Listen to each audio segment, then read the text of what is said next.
సదాశివపేటలో జగ్గారెడ్డి మాట్లాడుతున్నారు. ఇప్పుడు అలా చూద్దాం. అందరు వినాలి ఇది ప్లీజ్. 26 వార్డులలో మీ వార్డులలో కాంగ్రెస్ పార్టీ అభ్యర్థి ఎవరైతే ఉన్నారో ఆ కాంగ్రెస్ పార్టీ అభ్యర్థిని మీరు గెలిపించి నా దగ్గరికి పంపిస్తే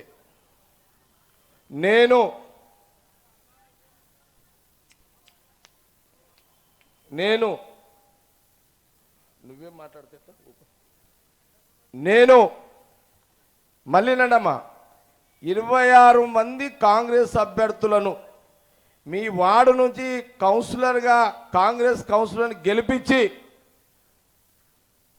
ఆ వార్డు కౌన్సిలర్ కాంగ్రెస్ నాయకుడు గెలిపించుకొని మీరు వార్డు ప్రజలు నా దగ్గరకు వస్తే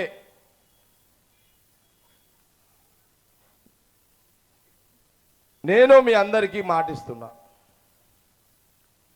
ఒక్కొక్క వాడికి మీరు ఏదైతే 10 ఏళ్ల నుంచి కోరుకుంటున్నారో సీసీ రోడ్లు కావాలి, మోరీలు కట్టాలి, మహిళా గ్రూపులకు మీ బస్తీలలో భవనాలు కావాలి, ఇంకా వగేరా వగేరా వగేరా. ఓకే, ఇవన్నీ కావాలంటే మీ వార్డు కౌన్సిలర్ ఎవరైతే మా నాయకుడు ఉన్నాడో ఆయన గెలిపించుకొని మీరు నా దగ్గరకు వస్తే ఆ వార్డుకి 8 కోట్ల రూపాయలు సీఎం రేవంత్ రెడ్డి గారు చెప్పి ఇప్పిస్తా. సీఎం రేవంత్ రెడ్డి గారికి చెప్పి ఇప్పిస్తా.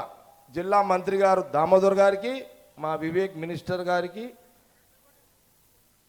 వారికి చెప్పి సీఎం రేవంత్ రెడ్డి గారికి చెప్పి మీకు వాడికి 8 కోట్లు ఇప్పిస్తా. మళ్ళీ ఇంకోటి వినండి, ఇక సప్పట్లు కొట్టకండి, మీరు వినండి ఇక అంతే. మీరు సప్పట్లు కొడితే మళ్ళా ఇప్పుడు రెండో ముచ్చట ఏం చెప్తున్నావు కదా, సరే మొదటి ముచ్చట సప్పట్లు కొట్టినావు, మరి రెండో ముచ్చట నచ్చకపోతే అప్పుడు ఏం చేస్తారు? సప్పట్లు కొట్టరు కదా, ఆ రెండో ముచ్చట కూడా వినండి మీరు. ఓకే, టైం బాగలేదు, ఎవరో అపోజిషన్ పార్టీ వాళ్ళు వచ్చిర్రు, సటక్నే ఎవడన్నా రాత్రిపూట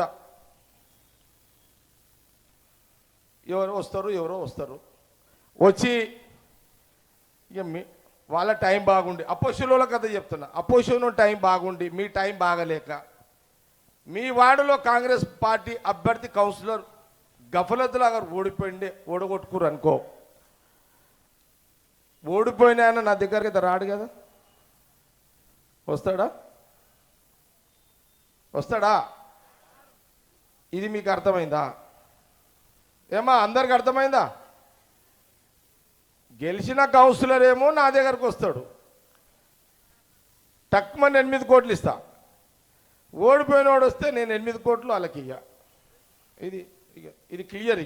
ఇక ముసుగుల బేరాలు వద్దు ఇవన్నీ. ఇక మీకు కోపం వచ్చినా, బాధ వచ్చినా, ఇంకేదొచ్చినా ముఖం ఇప్పుడు ఆయన వాడిండి కదా నర్సే, ముఖముఖండి చెప్పేస్తా ఏదున్నా. ఈ సాటు కొద్దే వద్దు ఇదంతా. ఓకే, ఏమా అర్థమైంది అందరికీ? ఇక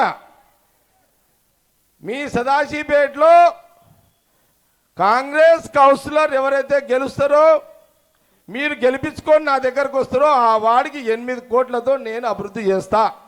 ఇది నా మాట.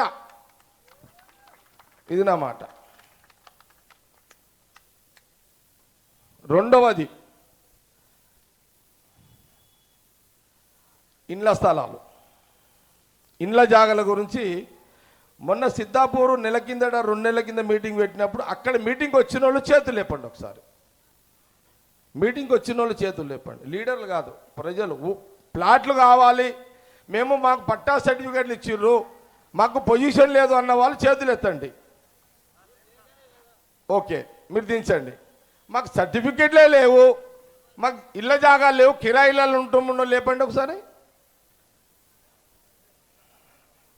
ఇద్దరు సమానం ఉన్నారు. ఓకే, నేను మళ్ళీ చెప్తున్నా, తెలంగాణలో కాంగ్రెస్